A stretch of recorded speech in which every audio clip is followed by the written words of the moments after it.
This is Pull Josh, and I'm coming back with another video here, and I want to take a look at some platform physics. Now, I did a video about this previously, but I want to take a look at platform physics, and that is making a running and jumping character in a Scratch game.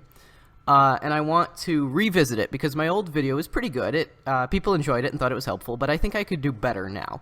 It's been about a year, and I think I could do a better job and explain more. So I'm going to revisit that video here, and we're going to try to create some really great platform physics for your games that you can use however you want. And I'll try to explain it as well as I can and talk through exactly how the script works. So right here I have a little project, and nothing really happens yet. If I click the green flag, you can see it's not doing anything. But I have just a player sprite and a ground sprite set up. So these each have just one costume, the player and the ground both. And right now they have scripts that will just bring them back to their normal position on the screen when the project starts, and nothing else happens. That's all it does. And so what we want to do is take this and make it so that the player can run and jump around on this level. And so, you can climb up the stairs and run up and down the slopes and jump around and maybe wall jump as well. And we'll try to put all that together in a way that's fun and engaging. So the first thing that I want to take a look at with this project is falling, because obviously right now our player, when I click the green flag, just kind of floats in space, and that's no good. If an object were actually in space, it would fall. Now, a common mistake that I see in platforming physics in Scratch is people will just make the object fall at a constant speed. So you're either going up or you're going down, and whichever way you're going, you just move at a certain speed. But in real life, if an object is falling, it will continually get faster and faster as it falls. And so the way that we're going to do this in our project is have an object, when it's in the air, first fall by 1 pixel, and then by 2, and then by 3, and 4, and 5, and so on.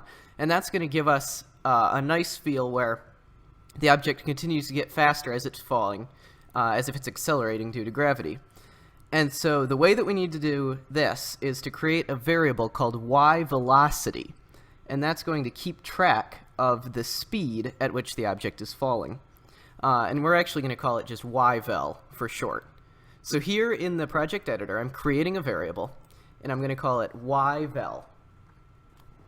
And I'm going to check the for this sprite only box, just to make things easier when I'm working with other sprites, then it doesn't show up over here, because no other sprites need this y velocity. And what we want to do is just change the sprite's y position by its y velocity, because that's really what the y velocity is a measure of how much it should change the y by. And then, if it's in the air, we want to change the y velocity by -1, because negative is down in Scratch's grid.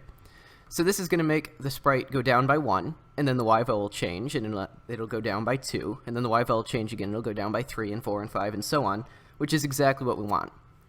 Now, in order to actually run this script, I'm going to put it inside of a custom block, which just makes things a little easier to work with, and I'm going to call it platform physics.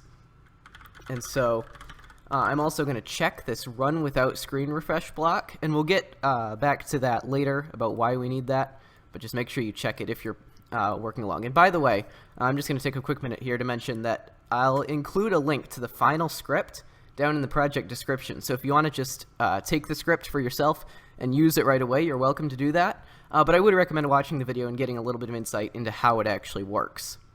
So what we're going to do is we're going to, after the green flag is clicked, run this platform physics block over and over and over again. So each time we run it, the player will move by a little bit, and hopefully it'll turn into a nice, gradual, controllable movement. So if we put this here, our player is going to fall when we click the green flag in a realistic way, but it's going to go through the ground. So let's try that out.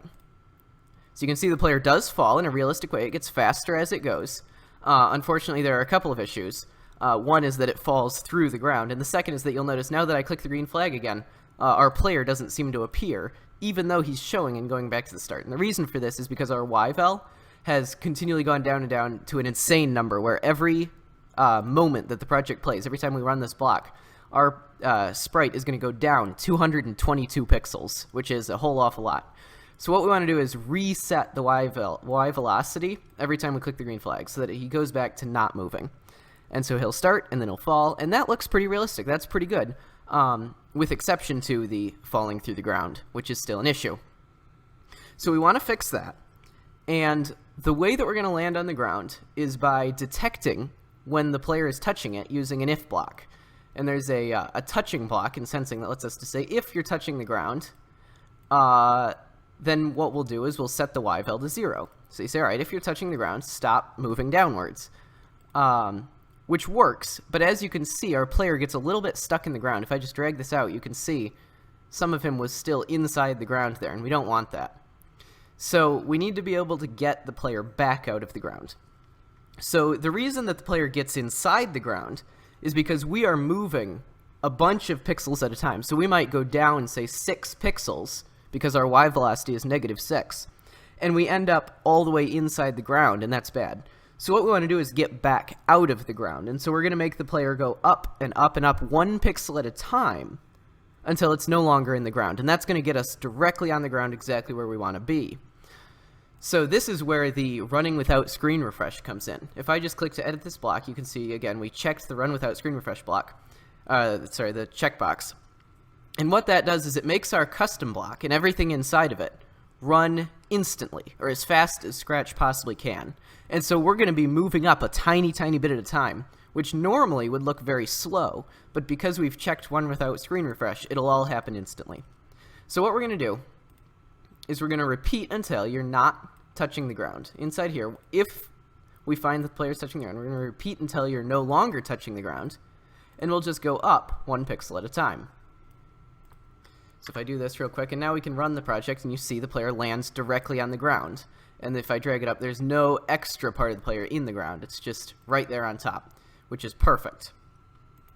Now there are a couple of things that I want to do here. One is to mention that if the player were inside the ground, and there was or if they were inside a wall, which shouldn't happen in normal play, but if the level was created poorly or something, this would cause a lot of lag because the player would be going up and up and up and up and up forever, and the project would be trying to do an infinite number of moving ups in the smallest amount of time possible, which of course you can't do it in any small amount of time. And so it's going to cause a lot of lag, and the screen will only update every half a second, and it gets to be a little bit annoying. So what we want to do is max it out and say, if you've been going up and up and up for a long time and it's not working, something is clearly wrong and you should just give up. So the way that we're going to detect when it's been too long is to say, if you've gone all the way back up to where you started before you fell, then you've gone too far.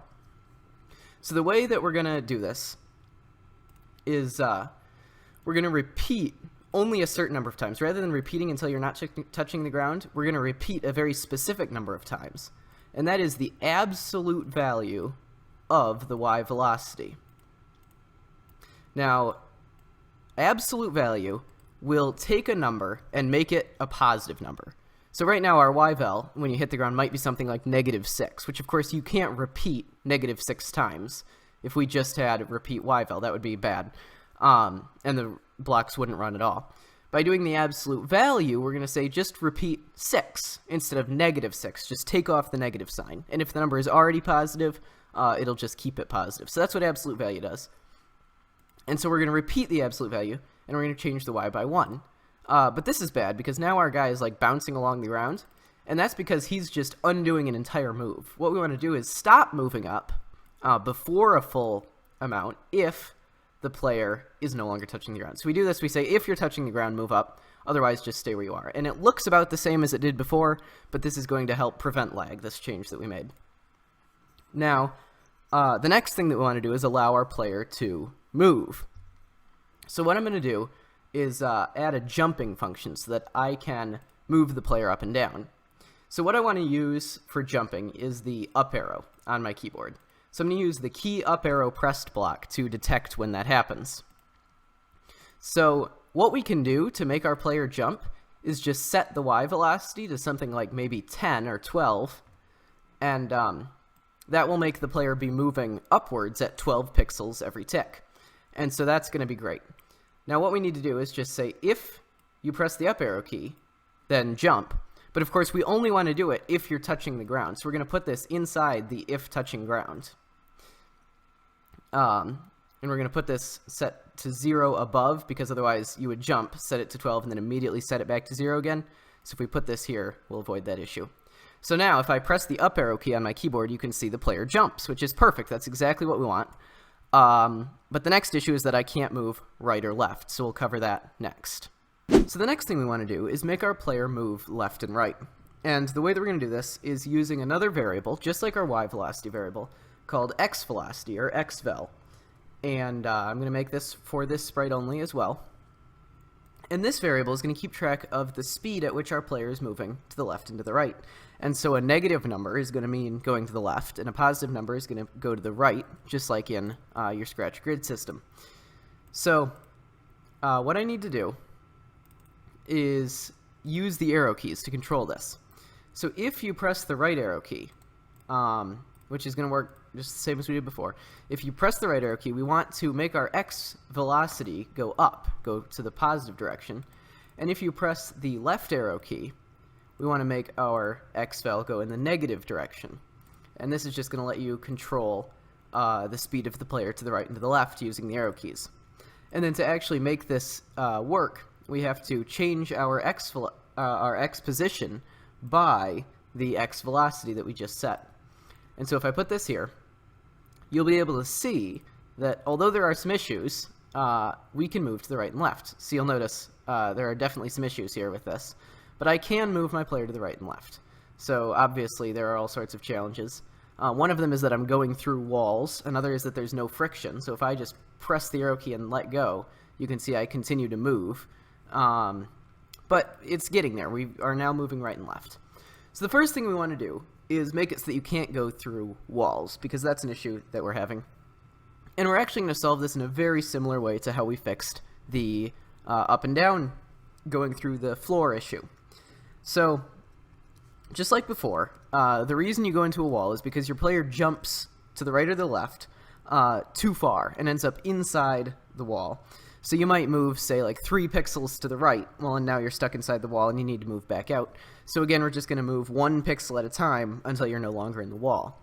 So this is going to work in a very, very similar way. The code you'll see is almost identical. If I just add in an if block, if you're touching the ground, then instead of repeating the absolute value of the y velocity, we want to repeat the absolute value of the x velocity, because that's what we're checking for now.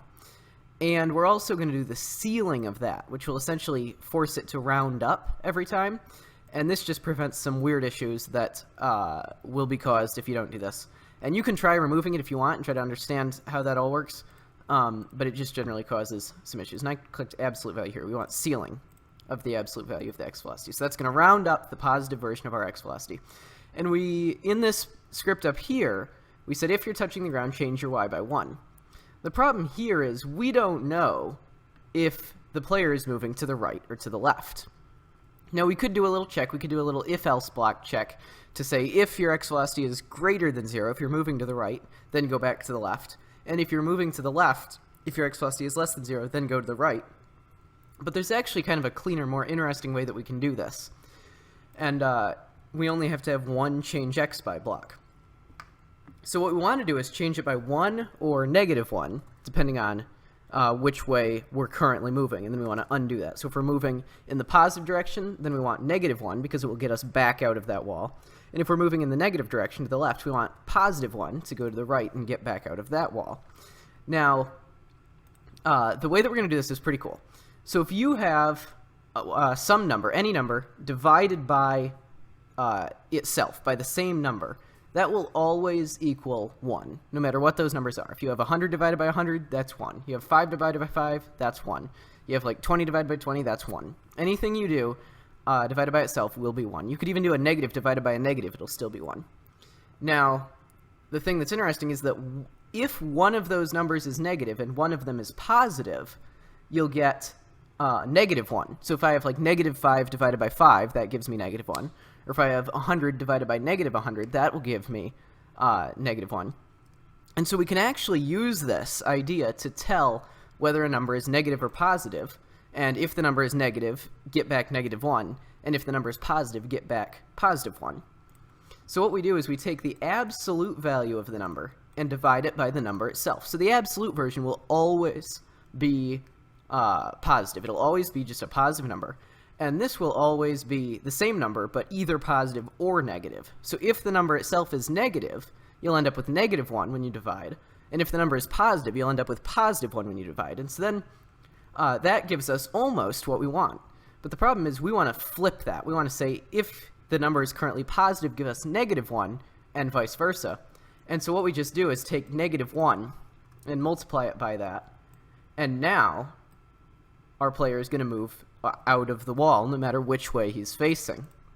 So this is a pretty cool little script that we're going to use a couple of times throughout the project. But then also, once you hit a wall, you should stop trying to move, because obviously you've hit a wall, so your x velocity should be set to 0. So that's mostly what we need to do. And if we run this here, I did something wrong. Oh, I forgot to reset here the x velocity when we click the flag. We want to set that to 0 on the green flag clicked, because otherwise our player will continue moving in the direction he was moving when we stopped the project.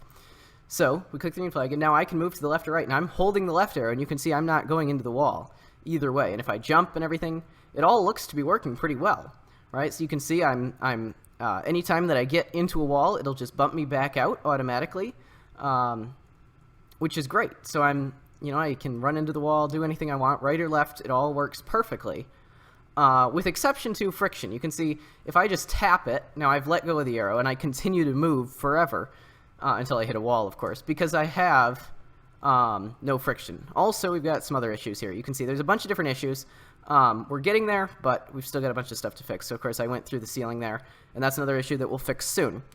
But what we need to do is add some friction so that our player will slow down automatically. So I just tapped, again, the arrow key, and you can see it continues to move forever. So the way that we're going to do this is by multiplying our x velocity over and over again by a number that is more than 0 and less than 1. And so what this is going to do is we're going to say, all right, every time at the end of the script, set the x velocity to be itself times like 0.9, which means basically set it to be like 90% of what it used to be. And so as you can imagine, that will make the x velocity get smaller and smaller and smaller, and it will actually give you some nice friction. So now, if I am moving to the right, and I let go, you can see I slow down. If I go to the right, and then I slow down. And so this will happen automatically. You just go to the right and you slow down. Or, again, to the left will also slow you down automatically. And so this is very nice. This gives you some nice friction. And we can play around with these values a little bit to get, we could have more friction and less, movement speed or different things. But, of course, there's another issue here where the player went into the ceiling. Now, we actually have the solution to this right in front of us, which is perfect. Because you remember, over here, we just said, if you're touching the ground after you move up or down, just go up until you get out of the ground. Because it used to be, when we couldn't jump around, that we would only ever be falling down and hit the ground. We would never hit the ceiling. But now that we hit the ceiling, the sprite just keeps trying to move up until it's no longer in the ceiling, which is bad because that's not what we want. So we want a way to move up if the player was originally moving down, and to move down if the player was originally moving up. And if you remember down here, this script did almost exactly that, only it did it for the right and left. So if we just copy this and change it to be yvel, we now have a script that's going to prevent that issue with the ceiling. So now, if I jump into the ceiling, it didn't work. That's very odd. Oh, I see, because we're changing our y velocity by -1 here. So what we need to do is only change the y velocity by -1 if we are not touching the ground. So if we're touching the ground, do this stuff. Otherwise, we want to go down. And then this will solve our issue there. So now, if I hit the ceiling, you can see I just hit it and drop back down, like that, rather than jumping through in the weird way that I did before. So this is perfect. We're getting there. We've got still a lot of stuff to do, but you can see if I hit the ceiling, I'm all good, not an issue. I can hit the right wall, not an issue. I can hit the left wall, and that's not an issue. And I can also hit the floor, and that's not an issue either. So we're getting there. But the next thing that we want to do is allow the player to slide up and down slopes. So right now, if I hold to the left, you can see I don't really move anywhere because the player sees this as a wall. It moves to the left, and there's something there, and that's a wall in our code. And so we need to fix that. Our current platforming script has a little bit of a weird issue where if the player runs and jumps and hits the ceiling, they can actually cling onto it, and if by holding the up arrow, you can stick on the ceiling, which is bad. That's not what we want. And so we need to fix this issue, and the reason that it happens is actually pretty interesting. When the player hits the ground, when they fall and hit the ground, we then allow them to jump, because of course they landed and are now able to jump again. Right here. So if they're touching the ground, then we get them out of the ground, and then we allow them to jump. The problem is that our script doesn't make any distinction between hitting the ceiling and hitting the ground. Both are the same in the eyes of the code. And so when you hit the ceiling, you can actually jump, which pushes you further into the ceiling, and then that gives you another opportunity to jump, and so you're jumping into the ceiling continually, over and over again, which allows you to cling onto it the way we are. So to fix this, we just need to check when they press the up arrow, whether they've fallen and hit the ground or whether they've hit the ceiling. And the only time that we should let them jump is if they are not hitting the ceiling. So the way that we're going to do that is by checking if they are not moving upwards, because if they're not moving upwards, then there's no way that they hit the ceiling. And so if we do this now, every time you press the up arrow, will check that the player is not moving upwards. But the issue with this is that we recently set our Y velocity back to 0, which will make this check not work. It'll just always return false, and the player will never be able to jump. Now, if we move it like this, that's also bad, because now the Y vel will be set to 0 every time after we jump.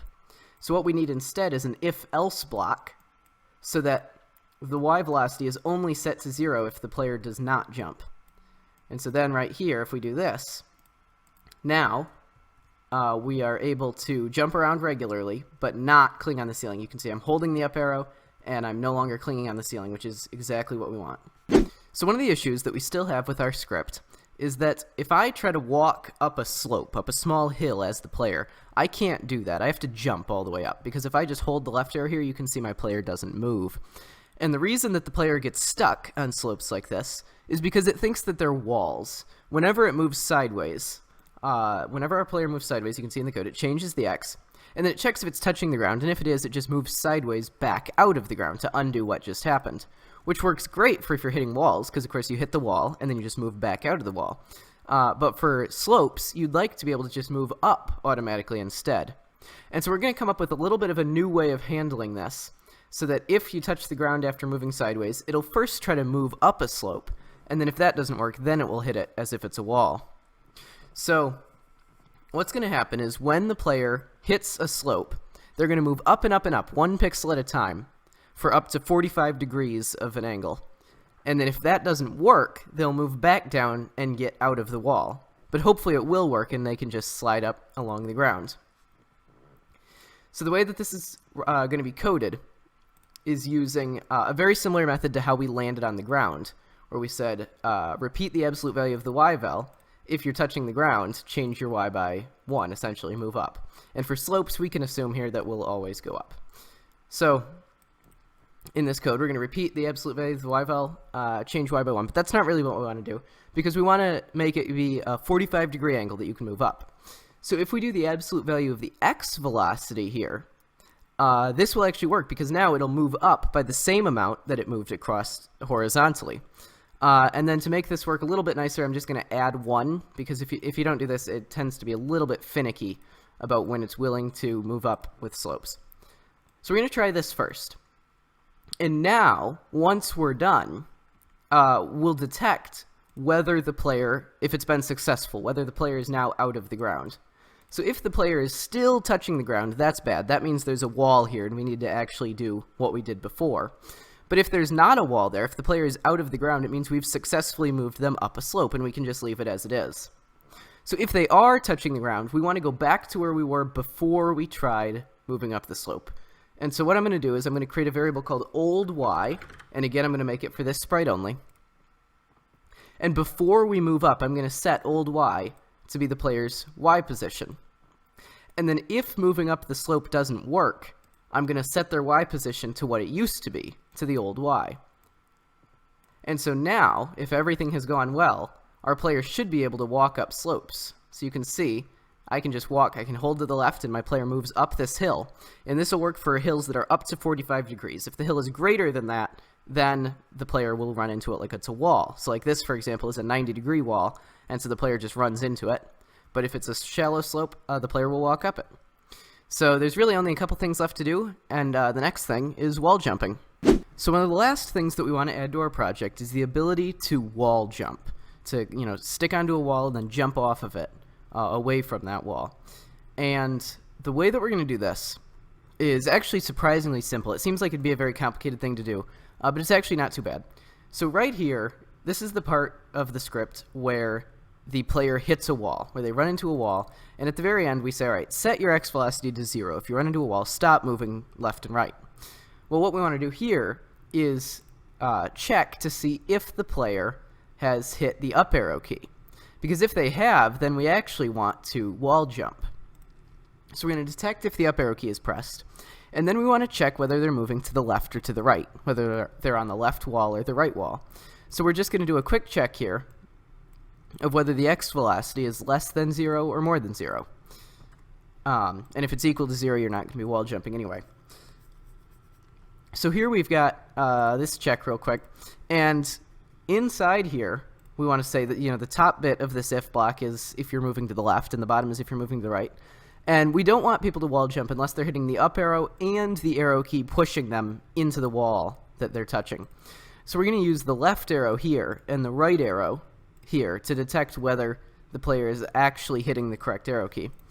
And if they are, if they're hitting the up arrow and the arrow that moves them into the wall, we want to make them jump off the wall. So we can set our X velocity and Y velocity, and this will allow the player to wall jump. So let's say I set this to be, if you're going into the left wall, we want to set it to be an X velocity of 8, that'll jump you back to the right. And we'll do a Y velocity of 8 as well, so that you'll move up and to the right. And if you're moving into the rightward wall, you want to jump off to the left and still be going up. Now, this is almost perfect. We're almost done here. The only problem is that this X velocity check isn't going to work because we've already set the X velocity to 0 right before checking. So we have to set the X velocity after the check. Now, the problem is that if we put it down here, that's not going to work because we'll do the wall jump, and then it'll just set our X velocity back to 0 and, of course, not jump off the wall.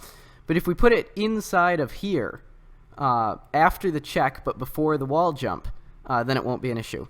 So now our player can wall jump. You can see if I hold the left arrow key, I can jump off the leftward wall, and if I move to the right here, I can jump off the rightward wall as well.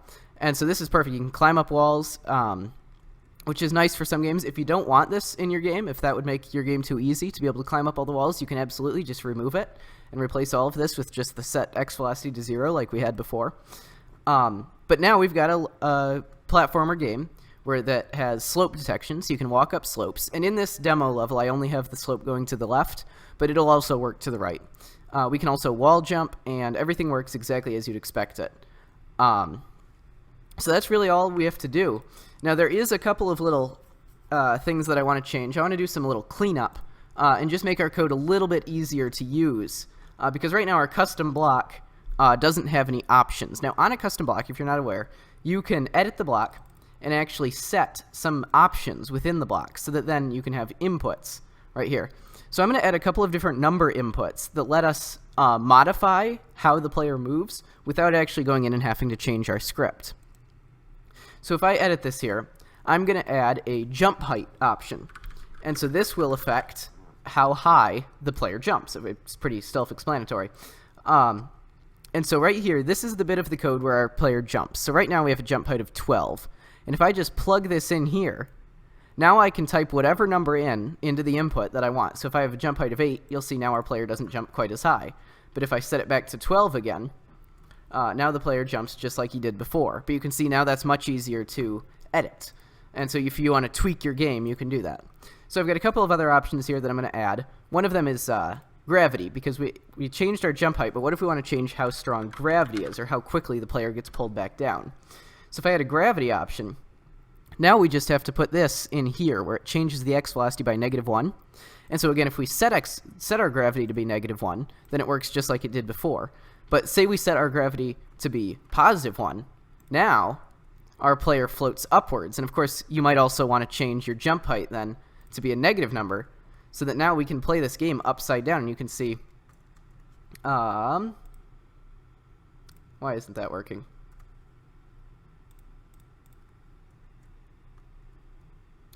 because I wanted to prevent the jump when you're on the ceiling. See, I tried being clever here. We will, if you wanted to jump on the ceiling like this, you'd have to flip this because of our script earlier to prevent jumping on the ceiling. But you can see now I've got an upside-down platformer, if that was something that you were interested in doing. And so there's just a lot that you can do with this. We can also, if we set this back to how it used to be, this is exactly what the game used to be. You could also make gravity change during the game as you're playing. You know, maybe have a gravity flipper, and all you would have to do is change the value in here. So maybe you set gravity to be negative 0.5, and now you can jump extra high, and gravity is half as strong. You see, so it's like you're on the moon or something. I think the moon actually is like 1/6 the gravity of Earth, so it'd be kind of a really high jump. But we could also set it to like -4, and now our player will fall super quickly. You can see it's just like an almost immediate fall, and you can't jump very high. So that's another one of the options that we can add. I'm also going to add a friction option, because right now our player slows down at a certain speed, but maybe you want them to slow down more quickly or slowly. So if I add a friction option here, now we can change the friction, and all we have to do is plug that into here where we multiply by 0.9. And so if we type 0.9 in for our friction, again, it's going to stay exactly the same. The game is going to work exactly as it used to. But now, if we want to change our friction later in the game, maybe you wanted to have an ice portion where, you know, there's icy ground. If you just change your friction to be something small, like 0.7, now everything is going to be very icy and slippery, and so your player is going to have a harder time. Whoops, not 0.7, sorry. We'll have to make it like 0.95, and now everything is very slippery, and if I let go, you can see the player slides for a while. I'm letting go right now, and it continues to slide. So a couple of other options now. You saw if I set the friction to be super high, well, it's a low number, but it's a lot of friction, then my player can't move very quickly. So I'd like to also be able to change the speed at which my player moves left and right. And so I can add a movement speed option as well. And so if I do this, now I can change the x velocity by the movement speed, and then -1 times the movement speed. And this will let me change how quickly my player moves. So now instead of moving super slowly with a movement speed of 1, I could set this to be like 3, and now my player moves very quickly to the left and right. And if you wanted to get really crazy with it, you can even set it to something like 6. And if you set it to be too high, you'll start to get issues with players jumping through walls, but you can see this is incredibly fast, which could make for a fun game if you wanted like a speed-based game, like you know, the Sonic games and stuff where everything is meant to be super fast. You could create a game like that. And then there's just 2 more options that I want to include, which are relating to the wall jump. I'm going to have the wall jump size. So we're going to have the wall jump vertical movement. I'm going to say VM for short, vertical movement. And I'm going to have wall jump horizontal movement, or HM for short. And that's going to change how strongly the player will jump off of the wall when you do a wall jump. So if you set these to be super high numbers, the player will jump very far off the wall. And if you set them to be lower numbers, the player won't jump at all. You know, if you set it to be 0 and 0, the wall jumping wouldn't do anything. You could just disable it. So here we have the wall jump vertical movement. And I'm going to put that in the Y because, of course, our Y velocity controls vertical movement. And the wall jump horizontal movement, I'll put here, and then I do -1 times it. So that it goes in the opposite direction this way. And so now I've got all these different options for my custom block. And so if I set this to be 8 and 8, that'll be the same as it was before. Wall jump, horizontal and vertical of 8. So you can see then I wall jump like normal. But if I set this to be like, say I had a horizontal movement of like 16, now my player is going to wall jump really far to the left and right like this. Rather than just a little bit. And so now you can't climb up walls the same way you used to. If you see I'm trying to like climb up this wall and I just move back down, which could be nice if you want to prevent players from climbing just straight up to the top of your level or something.